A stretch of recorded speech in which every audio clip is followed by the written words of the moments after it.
राम राम। आज हमारी कुटिया भी हो रही है, कल शुरुआत हो गई थी उसकी। कितना खूबसूरत है, ये पक्षियाँ कितना प्यारे प्यारे आवाज़ करते हैं। सवेरे सवेरे कबूतर उड़ते हैं।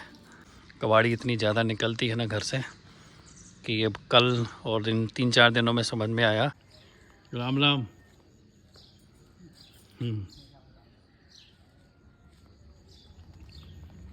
माता जी हमारी जा रही हैं मंदिर। राधे राधे, जय जय श्री राधे। सूरज देवता अभी उगे नहीं है, हाँ लालिमा ज़रूर दिख रही है आसमान में। और लगभग 6 बज गए हैं सुबह के।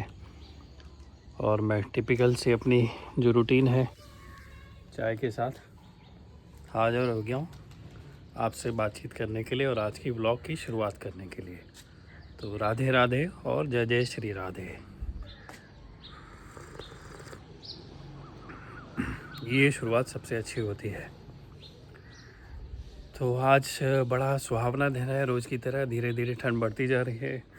मेरे पहनावे से आपको लग रहा होगा कि ठंड अब धीरे धीरे लगने लगी है। सुबह सुबह ही ज़्यादा ठंड लगती है और रात को ठंड लगती है।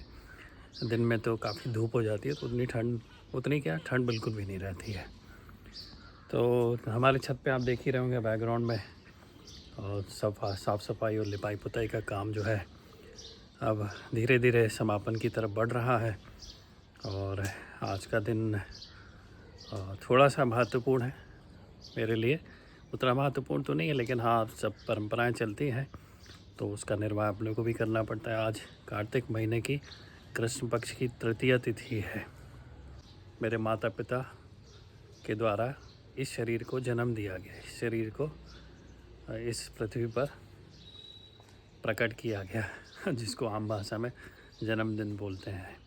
तो मैं इसलिए नहीं बता रहा हूँ कि आप मुझे जन्मदिन की शुभकामनाएं दें, बस ऐसे ही आप कुछ बातचीत तो करनी है ना। और आपसे तो मैं हक से कह सकता हूँ कि अपनी सारी बातें बता सकता हूँ, क्योंकि आप परिवार के ही सदस्य हैं मेरे। तो आपसे बात करने में झिझक कैसी। तो वह तो हम लोग तो चूँकि ऐसे पीढ़ी को बिलोंग करते हैं जिस समय ये सब happy birthday to you, cake काटना और मोमबत्ती बुझाना और फ्रेंड्स के साथ थोड़ा पार्टी वार्टी करना, सेलिब्रेट करना, ये सब चलन था नहीं। हम लोग जब छोटे थे तो उस समय हम 6वीं कक्षा से हम लोग नवोदय विद्यालय पहुंच गए थे।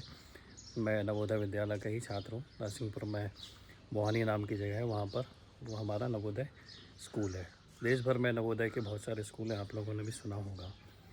तो स्कूल में हाँ एक परंपरा चलती थी कि जिसका जन्मदिन होता था कुछ चॉकलेट वगैरह वो ख़रीद के सब बच्चों में बांटा करता था। और सबके सामने जो प्रेयर होती थी सुबह सुबह, तो प्रेयर के समय जिस भी बच्चे का जन्म होता था उसको कुछ अपने विचार व्यक्त करने होते थे। तो वहाँ दिन बटे रहते थे कि फ़ला दिन इंग्लिश में प्रेयर होगी, फ़ला दिन हिंदी में प्रेयर होगी, ऐसे ऐसे दिन बटे होते थे।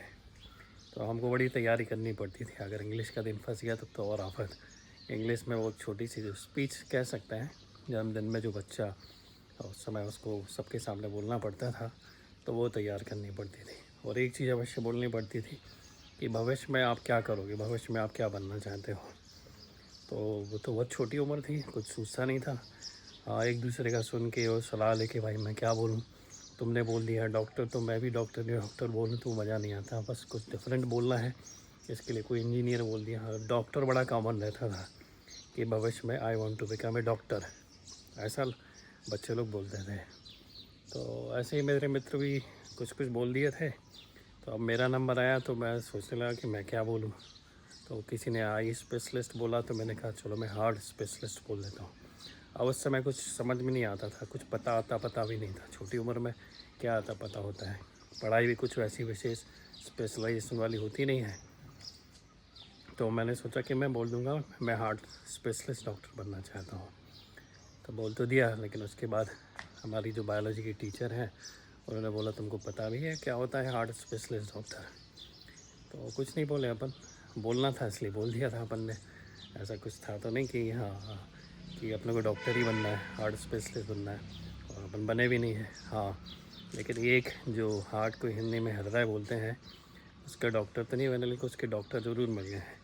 हमारे हृदय में जो विराजमान प्रभु हैं, भगवान हैं, उनसे जो मिलाने वाले डॉक्टर हैं श्री प्रेमानंद जी महाराज, उनसे ज़रूर परिचय हो गया पिछले 8-10 महीनों में। तो एक तरह से हाँ, हार्ट के स्पेशलिस्ट डॉक्टर मिल गए हैं और हार्ट को ही वो ठीक कर रहे हैं। तो धीरे धीरे करते करते अपना हार्ट तो ठीक हो जाएगा, अपन डॉक्टर बने या ना बने। तो ऐसा है। और तो वही है कि हमारा तो कोई ऐसा चलन रहा नहीं है कि हम जन्मदिन मनाएं। हाँ, ये है कि माता पिता के अवश्य पैर छू लेते हैं, जो रोज़ छूना चाहिए, और मंदिर चले जाना चाहिए, और भगवान को धन्यवाद देना चाहिए। वैसे तो रोज़ ही एक नया जन्म है, क्योंकि जब हम रात्रि को विश्राम करने जाते हैं बिस्तर में, तो हमको पता नहीं होता है कि कल सुबह हम उठेंगे कि नहीं उठेंगे। तो असल में देखा जाए तो हर दिन नया जन्म ही है। तो हाँ, लेकिन एक जो विशेष दिन आता है साल भर में, एक चीज़ और जो मैं आपसे शेयर करना चाहता हूँ कि हम जो हिंदू सनातन धर्मी लोग हैं, वैष्णव लोग हैं, अपने सारे जो जीवन के क्रियाकलाप जन्म से लेकर मृत्यु तक, वो सारे जो हमारी हिंदू सनातन धर्म की जो तिथियाँ होती हैं, यानी जो हमारा हिंदू पंचांग होता है, उसके अनुसार करते हैं। किसी का विवाह भी होता है तो वो हिंदू तिथि के अनुसार पंडित जी लोग जो है मुहूर्त निकाल के देते हैं कि फला महीने में फला तिथि को विवाह संपन्न होगा। जन्म आदि जो संस्कार होते हैं, यानी जितने संस्कार हैं, बच्चे का नामकरण कराया जाता है, उसकी कुंडली भी बनती है। इवन विवाह में जब कुंडलियाँ मिलाई जाती हैं लड़के और लड़की की, तो वो कुंडलियाँ जो है वो सब हिंदू तिथि के अनुसार ही होती हैं, तब तो मिलान होता है। तो सारे जो 30 त्यौहार हैं, पर्व हैं, अभी नवरात्रि गया है, दशहरा गया है, अभी दीपोत्सव दीपावली आने वाला है, सारे त्यौहार हम देखते हैं कि अपनी हिंदू तिथियों के अनुसार होते हैं। लेकिन जब हम जन्मदिन मनाते हैं या फिर किसी की विवाह की वर्षगांठ मनाते हैं, तो लोग अंग्रेज़ी तिथि के अनुसार मनाते हैं, जो सर्वथा गलत है। और अगर प्रकृति के अनुसार, समय की काल की गणना के अनुसार भी देखा जाए, तो हमारा जो हिंदू तिथि वाला जो पंचांग है वो ज़्यादा एक्यूरेट है। ऐसा मैं इसलिए नहीं कह रहा हूँ क्योंकि मैं हिंदू सनातन धर्मी हूँ और हमको कट्टरता से इस चीज़ का वो करना चाहिए, अनुमोदन करना चाहिए और समर्थन करना चाहिए। ये वैज्ञानिक भी कहते हैं कि जो गणना है, काल की गणना है, दिन रात का उदय होना है, सूर्योदय को उदय होना है, यानी जो गणना की जाती है वो हिंदू का जो पंचांग है वो बहुत ज़्यादा एक्यूरेट है, क्योंकि वो सारे नक्षत्रों और ग्रहों की दशाओं इन सब के अनुसार होती है। तो हमें भी जो अपना जन्मदिन है अगर मनाना है, तो सबसे पहले ध्यान रखना चाहिए कि वो अंग्रेज़ी तिथि में ना होना चाहिए। तो ना तो विवाह की वो कोई वर्षगांठ आप उस दिन मनाएं अंग्रेज़ी तिथि के अनुसार, ना तो अपना जन्मदिन या अपने किसी परिवारजन का जन्मदिन भी आप अंग्रेज़ी तिथि के अनुसार मनाएं, हिंदू तिथि के अनुसार मनाएं, क्योंकि वही ज़्यादा एक्यूरेट है और सही है। तो ऐसे जन्मदिन की जो हमारी खुद की जो संस्कृति है, जो हमारी संपन्न संस्कृति है, पूर्ण संस्कृति है, उसको हमका ध्यान रखना चाहिए। मंदिर चले जाना चाहिए, कुछ जो यथासंभव दान पुण्य होता है वो करना चाहिए, भगवान के सामने दीप प्रज्वलित करना चाहिए। अंग्रेज़ी संस्कृति में तो दीप को यानी मोमबत्ती को बुझा देते हैं, अपने हाथ से फूँक देते हैं। तो हालांकि वो भी एक दृष्टि से देखा जाए तो सही तरफ हमको इशारा करता है कि एक हमारे जीवन का जितने महत्वपूर्ण वर्ष हमको भगवान ने दिए हैं, उसमें से एक वर्ष हमने फूँक दिया। फूँक इसलिए दिया है कि हमने उसका कुछ सदुपयोग शायद नहीं किया है। और गुरुदेव भगवान कहते हैं कि सबसे ज़्यादा इस मानव जीवन का अगर कोई सदुपयोग है तो वो है कि आपने कितना भजन किया। भजन का मतलब ये नहीं होता है कि संसार के सारे काम, अपनी जिम्मेदारियाँ, परिवार आदि छोड़ दें और कहीं पर एकांत में जाके माला जपने लगें। वो कहते हैं कि जो भी संसार के कार्य हैं वो भी भजन है, अगर आप उनको ये मानो कि ये भगवान के द्वारा दी गई सेवा है, जो मैं भगवान के लिए ही कर रहा हूँ। जैसे अभी हमारे घर में पुताई हो रही है, तो मन में ये भाव है कि ये मेरे घर में पुताई नहीं हो रही है, भगवान का ही घर है। हाँ, ये मंदिर है, क्योंकि हर घर में भगवान होते ही हैं, मंदिर होता ही है। तो घर के ठाकुर जी भी होते हैं, घर के मालिक वही हैं, तो उनका ही घर है, वही पुतवा रहे हैं, वही पैसा खर्च कर रहे हैं।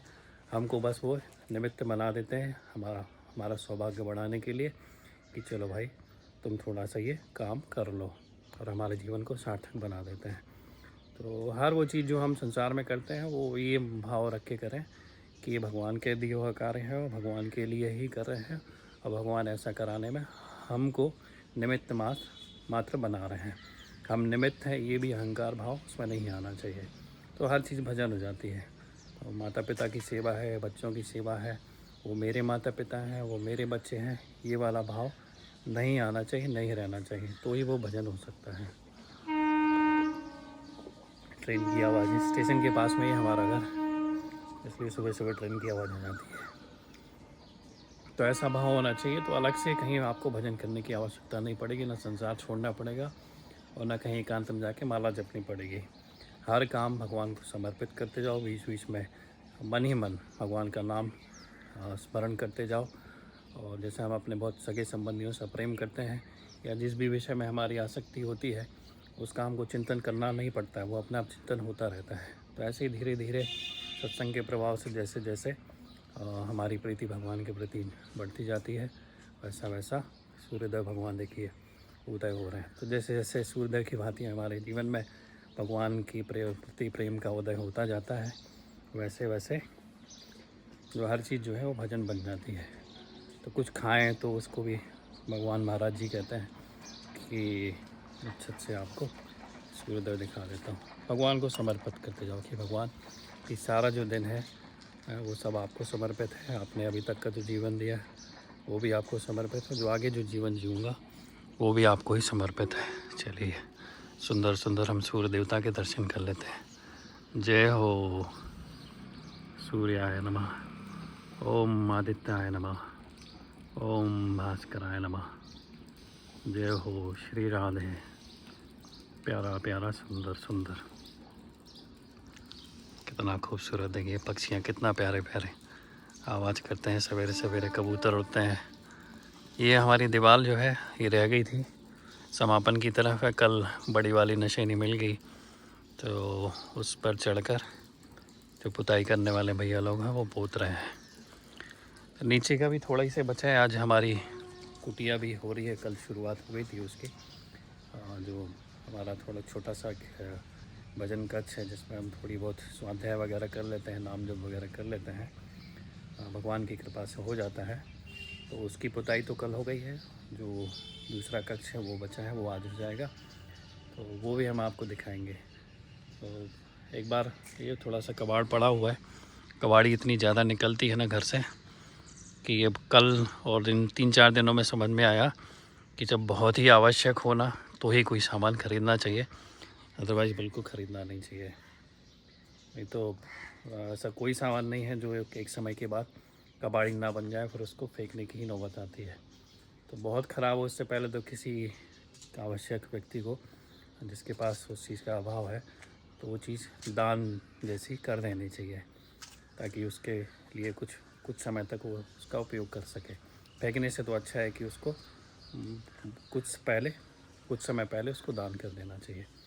तो यही कुछ है। आज देखते हैं, शायद मम्मी बोल रही थी छाया से, जो मेरी छोटी बहन है, कुछ भाई साहब, मुझे भाई साहब बोलते हैं घर में, तो हलवा बनेगा, तो उसको सबसे पहले तो भगवान को पवाएंगे और ऐसे ही हलवा खा के थोड़ी सी खुशी मना लेंगे।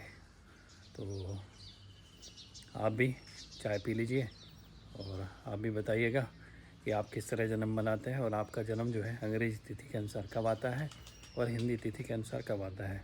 तो अगर आप मुझे विश करना चाहें तो मैं तो यही कहूँगा कि आप अपना जो जन्मदिन है उसको, और जो भी आपके घर में आप मान लो विवाहित हैं, तो वर्षगांठ वगैरह आप मनाते हैं विवाह की, वो हिंदू तिथि के अनुसार ही मनाएं, जिस दिन आपका विवाह हिंदू पंचांग की तिथि के अनुसार हुआ था और जिस दिन आपका जन्म हुआ था हिंदू तिथि के अनुसार। तो यही मेरे लिए शुभकामना होंगी। तो मैं एडवांस में ही आपका जब भी जन्मदिन हो आप मुझे बताएंगे, तो कोशिश करूँगा कि मैं कमेंट्स में उस दिन आपको विश करूँगा। आपको भी जन्मदिन की और आपके विवाह की वर्षगांठ की बहुत बहुत शुभकामनाएं। आपके सारे परिवारजनों को बहुत बहुत शुभकामनाएं। चाय धीरे धीरे ठंडी हो रही है, तो मैं चाय की चुस्कियाँ ले लेता हूँ थोड़ी देर, और सूर्योदय का सुंदर सुंदर यहाँ पर आनंद ले लेता हूँ। जय जय राधे, जय जय श्री राधे।